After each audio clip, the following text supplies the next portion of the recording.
কয়েকদিনের টানা বৃষ্টি ও প্রতিবেশী দেশ ভারত থেকে নেমে আসা ঢলে দেশের বেশ কিছু জেলা ফেনী, নোয়াখালী, কুমিল্লা, লক্ষ্মীপুর, ব্রাহ্মণবাড়িয়া, কক্সবাজার, খাগড়াছড়ি, চট্টগ্রাম, হবিগঞ্জ, মৌলভীবাজারে দেখা দিয়েছে ভয়াবহ বন্যা। পানির নিচে তলিয়ে গেছে রাস্তাঘাট, ঘরবাড়িতে উঠেছে পানি, আর এতে করে পানিবন্দী হয়েছে প্রায় লাখ মানুষ।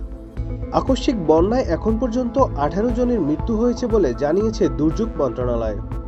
এদিকে শোবিজের অনেক তারকার বাড়িতে উঠেছে পানি, কারো বাড়িতে কোমর সমান, কেউ আবার আত্মীয় স্বজনদের সাথে পারছেন না যোগাযোগ করতে, জানেন না কোথায় আছেন তারা, কেমন আছেন।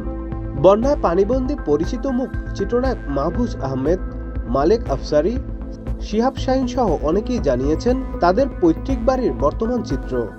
চিত্রনায়ক মাহফুজ আহমেদের গ্রামের বাড়ি লক্ষ্মীপুরের রামগঞ্জে। তার মা আর ভাই সেখানেই থাকেন। সেই গ্রামের বাড়ির উঠানে এখন পানি।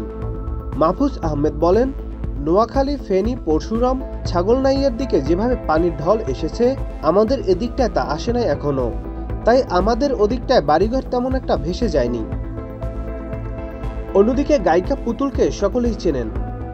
গ্রামের বাড়ি ফেনী শহরে। গত কয়েকদিনে ফেনী সহ দেশের বিভিন্ন জেলায় বন্যা পরিস্থিতির অবনতি হয়েছে। পুতুলদের বাড়ির দোতলা পর্যন্ত পানি উঠেছে। বৃহস্পতিবার থেকে ভাই বোনের খোঁজও পাচ্ছিলেন না পুতুল। শুক্রবার রাতে ভাই ও পরিবারের খোঁজ পেলেও বোন ও তার পরিবারের খোঁজ পাননি বলে জানান পুতুল।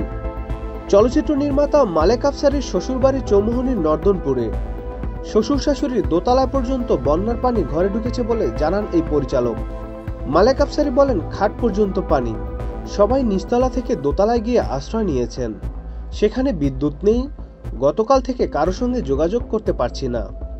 অন্যদিকে নির্মাতা শিহাব শাহীনের বাড়ি ফেনী শহরে। সেখানেও বন্যার পানি প্লাবিত হয়েছে কয়েকটি জায়গায়।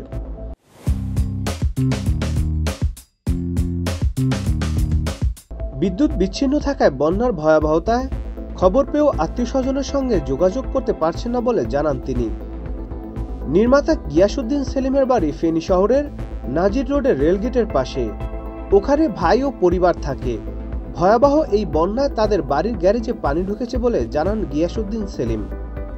ভারতের রিয়ালিটি শো মিরাক্কেল চ্যালেঞ্জার দিয়ে পরিচিতি পান জামিল হোসেন। এই তারকার গ্রামের বাড়ি মাইজদি শহরের বাবুনগরের হাসানঘাট এলাকায়। তার গ্রামের বাড়ির ঘরে কোমর সমান পানি বলে জানিয়েছেন এই তারকা। পরিবারের সদস্যরা শহরের আত্মীয় স্বজনদের বাসায় আশ্রয় নিয়েছেন বলে জানান জামিল। জনপ্রিয় ধারাবাহিক ব্যাচেলার পয়েন্টের অভিনেতা জিয়াউল হক পলাশের দাদাবাড়ি নোয়াখালীর সোনাইমুড়িতে। বন্যার কারণে সেখানকার পরিস্থিতি ভয়াবহ রূপ নিয়েছে। জিয়াউল হক পলাশ জানান, পানি কিছুটা কমেছে। গ্রামে আমার আত্মীয় স্বজন সবাই থাকেন। দাদার বাড়ির অবস্থা খুব খারাপ। গত বৃহস্পতিবার সবাইকে নিরাপদ আশ্রয়ে নেওয়া হয়েছে। সবাই খুব ভয়ের মধ্যে ছিল। Nadim Hasan, Channel I.